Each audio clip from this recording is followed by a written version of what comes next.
dur.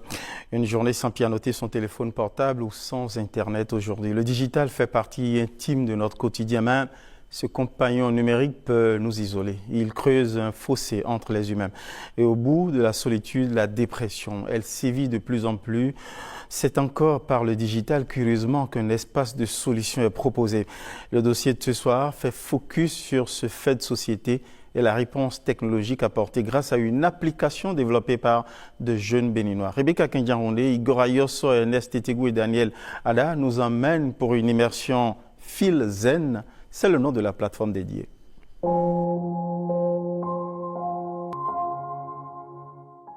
Des discussions virtuelles en lieu et place de conversations physiques.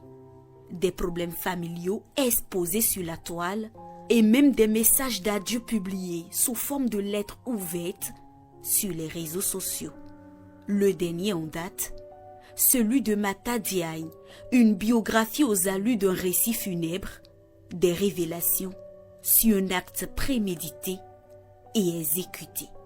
Je ne serai plus vivant quand vous lirez ce texte. J'ai décidé de mourir dans la dignité plutôt que de vivre dans le déshonneur. Le cas de Mata Diagne n'est qu'un cas isolé au milieu de plusieurs autres. Le dénominateur commun, le plus souvent pointé du doigt, la dépression. Une personne atteinte de dépression ressent les émotions négatives plus intensément et durant plus longtemps que la plupart des gens. Il faut commencer par penser à une fatigue. À une fatigue, j'allais dire, une fatigue inexpliquée et qui résiste. Vous vous sentez fatigué, vous prenez des remontants, vous vous reposez, mais ça ne passe pas. Il y a également des problèmes d'appétit qui peuvent s'installer. Il y a également des problèmes de sommeil qu'on rencontre la plupart du temps chez des personnes déprimées. Bref, l'ordre du système cognitif est touché et la plupart du temps, l'ultime solution pour certains reste le suicide.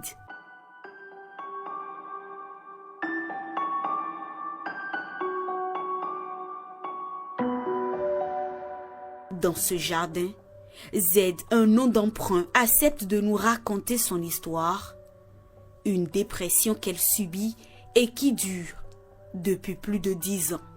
Et oui, le suicide a bel et bien fait partie de ses options. Seule fois j'ai rencontré un spécialiste, c'était la deuxième fois quand j'ai essayé de me suicider en 2023. En 2023, quand je m'étais réveillée de la salle de réanimation au CNHU, c'est ce jour-là, la seule fois que j'ai rencontré un spécialiste qui a essayé de discuter avec moi un peu par rapport à tout ce que j'ai vécu et tout. Je dis, c'est une première que je m'ouvre vraiment et je parle de tout ça. Ce type de silence, l'Organisation mondiale de la santé le justifie par ces chiffres. À l'échelle mondiale, environ 280 millions de personnes souffrent de dépression. À 50%, elle est plus courante chez la femme. Et plus de 700 000 personnes se suicident chaque année dans le monde. En cause, la peur d'être jugé, la peur du regard des proches qui vous diagnostiquent dès les premières heures la folie.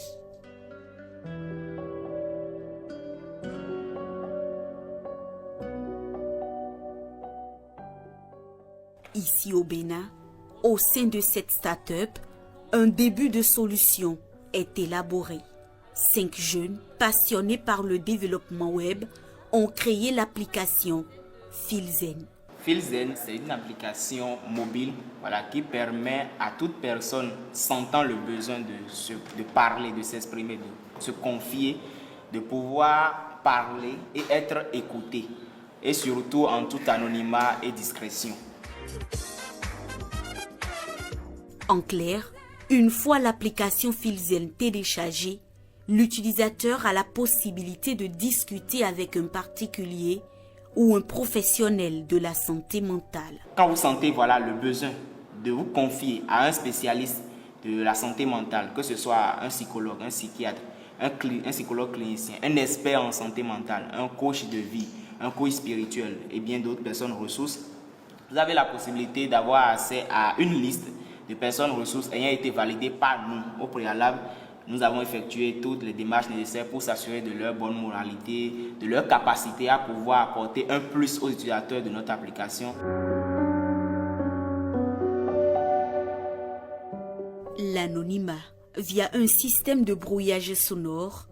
En un an de disponibilité sur le marché, Filzen a déjà répertorié plus de 1000 appels provenant de plusieurs pays, d'Afrique et d'Europe. Un canal disponible dans plus de 10 langues. Ultime but, rapprocher les humains dans un univers non stigmatisant où le virtuel est au service du bien-être. Bravo à ces jeunes qui proposent une solution contre la noyade dans la solitude après les dépressions. Mais heureusement.